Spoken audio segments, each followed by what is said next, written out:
Socialist party India के 2 दिवसीय राष्ट्रीय सम्मेलन का रविवार को समापन हुआ। सम्मेलन में तेलंगाना के शेख नूरुल अमीन को राष्ट्रीय अध्यक्ष और धनंजय कुमार सिन्हा को बिहार प्रदेश अध्यक्ष चुना गया। राष्ट्रीय समिति में डॉ संदीप पांडे को प्रधान महासचिव, रियरंजन को कोषाध्यक्ष और मनोज सारंग को राष्ट्रीय प्रवक्ता बनाया गया। बिहार प्रदेश कार्यकारिणी में कुंदन किशोर, संगीता कुमारी और दुखीलाल यादव उपाध्यक्ष तथा अजय सहनी, नशूर अजमल व श्रद्धा सुमन महासचिव बने। अंतिम सत्र में तय किया गया कि पार्टी आगामी बिहार विधानसभा चुनाव में सभी 243 सीटों पर उम्मीदवार उतारेगी।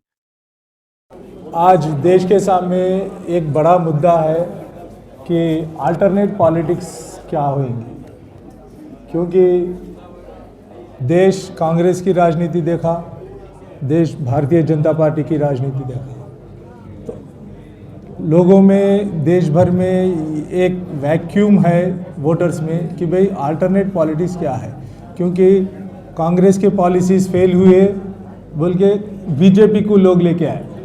जब बीजेपी 2014 में आई तो हमारी पार्टी 2011 में रिवाइव हुई थी। हम लोग जब बीजेपी का एजेंडा कम्युनल एजेंडा नहीं था, जब सिर्फ कॉरपोरेट्स के खिलाफ में, स्पेशल इकोनॉमिक जोन्स के खिलाफ में था, कांग्रेस की नीतियों के खिलाफ में था। तो सोशलिस्ट पार्टी, पूरे सोशलिस्ट देश भर के सोशलिस्ट मिल के सोशलिस्ट पार्टी को रिवाइव करे और कांग्रेस को अपनी गद्दी से उतारे, जिसका फ़ायदा बीजेपी गद्दी पे आने के बाद में बीजेपी अपना कम्युनल कार्ड खेलना शुरू करी। आज देश का डेवलपमेंट रुक गया बीजेपी आने की वजह से। बीजेपी आने की वजह से जो मेजर वर्ल्ड के सबसे हाईएस्ट यूथ इंडिया में है, उनके पास एम्प्लॉयमेंट नहीं है। मैन्युफैक्चरिंग सेक्टर बंद हो गया, जो कि major manufacturing sector small scale industries थे वो बंद हो गए। एग्रीकल्चर सेक्टर को डैमेज करने की कोशिश भरपूर कॉरपोरेट्स और इंटरनेशनल इन्वेस्टर्स जो है सो इंडिया को एक रिटेल मार्केट बनाने की कोशिश कर रहे हैं। तो सोशलिस्ट पार्टी के आइडियोलॉजी में हम लोग पिछले 7 साल से स्ट्रगल करते आ रहे कि भाई एक अच्छी पॉलिटिक्स इंडिया में लेके आए, जो कि नेक्स्ट 100 ईयर्स तक इंडिया को जो है सो एक क्लियर इमेज से पॉलिटिक्स चलाए और जो है सो इंडिया को जो गुलामी से बचाए।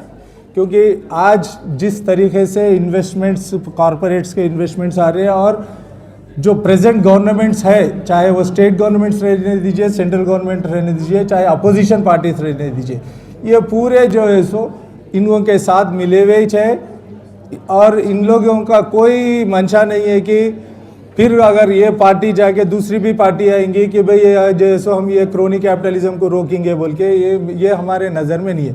सो हमारा उद्देश्य है कि देश भर के जितने भी नॉन कांग्रेस, नॉन बीजेपी के लोग हैं जो सोशलिस्ट आइडियोलॉजी को मानते हैं और देश को बचाने की सोच रखते हैं कि भविष्य देश का, जो युवाओं को एम्प्लॉयमेंट देने का, एग्रीकल्चर सेक्टर जो अपनी रीढ़ की हड्डी है, देश की रीढ़ की हड्डी है एग्रीकल्चर सेक्टर, तो इसको बचाने की सोच रखते हैं। हम वो पूरे पार्टियों वालों को आह्वान करते हैं, सोशलिस्ट पार्टी से हम उनके साथ भी काम करेंगे और उन लोगों की नीतियों को, हमारी नीतियों के कॉमन मिनिमम प्रोग्राम बना के हम इलेक्शंस में हर जगह देश में जितने भी इलेक्शंस होंगे सोशलिस्ट पार्टी उसमें कॉन्टेस्ट करेंगी। अभी बिहार के लेके बिहार में जितने भी असेंबली इलेक्शंस है, असेंबली सीट्स है 243 हमारे धनंजय भाई अध्यक्ष है, उनके नेतृत्व में हम 243 कॉन्स्टिट्यूंसीज में कॉन्टेस्ट करना बोल के हम लोग डिसाइड करें। इसको ये प्रक्रिया को हम आगे से, अभी समय कम है, फिर भी जितना समय है वो काफ़ी है, क्योंकि आज दुनिया जो है सो आप लोग सब देख रहे हैं, आजकल हर एक के हाथ में डिजिटल वर्ल्ड है। हम ये डिजिटल वर्ल्ड से सोशल मीडिया को हम इस्तेमाल करेंगे, हम हर एक वोटर तक पहुंचेंगे, हमारा मुद्दा लेके पहुंचेंगे। ये हमारा मुद्दा नहीं है, ये देश में हर नागरिक का मुद्दा है। इस देश को बचाने की ज़रूरत है। हम आपसे अनुरोध करते हैं कि आप लोग हमारे से मदद करिए, हम लोग उनसे सहयोग करिए। लिख लीजिए कि अकेले चुनाव लड़ेंगे, ये जो 2 गठबंधन है, एनडीए और महागठबंधन, इसके साथ नहीं जाएंगे। तो मतलब ऐसे नहीं बोल रहे कि नहीं जाएंगे, कि कुछ लोग बोलते रहते हैं कि पूरे 243 लड़ेंगे और यह इसलिए बोलते रहते हैं कि दबाव बनाते रहते हैं कि शायद 2 सीट 5 सीट देगा तो चले जाएंगे। आप वो मत समझिएगा।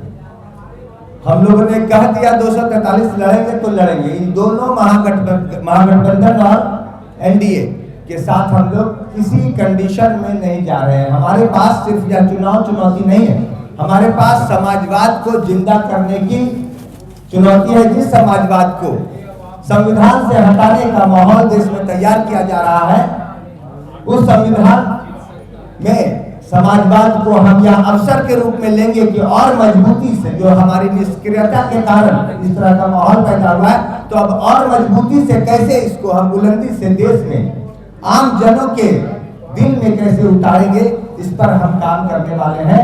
यह चुनाव तो मात्र एक कुछ दिनों का पड़ाव, काम बहुत बड़ा है। समाजवाद सबके लिए एक समान विचारधारा, अमीर हो या गरीब हो, सब एक समान हो, ऐसी सोच के साथ समाजवाद की परिकल्पना की गई थी। इसका विस्तार बड़ा है, लेकिन सोच मुख्य रूप से है कि सब लोग एक समान हैं। तो हम लोग इसको लेकर अब बिहार में और फिर बिहार के बाद पूरे देश में एक बड़ा अभियान चलाने वाले हैं। यह चुनाव तो सामान्य बात है, तो हम लोग इस चुनाव में किसी भी गठबंधन में नहीं जा रहे। प्रस्ताव रखा है कि मनरेगा में 100 से 200 दिन किया जाए, मजदूरी 600 रुपये की जाए और मनरेगा की तर्ज पे एक रोजगार गारंटी कानून बेरोजगारों के लिए लाया जाए, जिसमें वो सारे काम जो सरकारी अधिकारी करते हैं जो उनका काम नहीं है, जैसे शिक्षक से आप सर्वे कराते हैं, ऐसा सारा काम बेरोजगारों से कराया जाए, उनको 200 दिन का रोजगार दिया जाए। और महिलाओं के लिए हम लोग की 50% आरक्षण की मांग है निर्वाचित पदों पे, शैक्षणिक उच्च शैक्षणिक संस्थानों में और नौकरियों में। इसके अलावा और भी चीजें हैं जो हमारी घोषणा पत्र में आने वाली हैं। भ्रष्टाचार को लेकर भ्रष्टाचार के तो हम लोग खिलाफ ही हैं। हम लोग का मुख्य काम ही जो है भ्रष्टाचार के खिलाफ लड़ना है। तो जो भी भ्रष्टाचार के खिलाफ कानून है, आज हमारे यहाँ एक प्रस्ताव पारित हुआ है कि IAS IPS जनप्रतिनिधि जो जिनका सीधा जनता से संपर्क रहता है, ऐसे सभी लोगों की 5 साल में एक बार उनकी संपत्ति की जांच होनी चाहिए। और अगर ऐसा पाया जा रहा है कि आय से ज़्यादा संपत्ति है, नियमित प्रक्रिया जांच होनी चाहिए। और आय से अगर ज़्यादा संपत्ति है किसी की, तो उसके खिलाफ तुरंत कार्रवाई होनी चाहिए।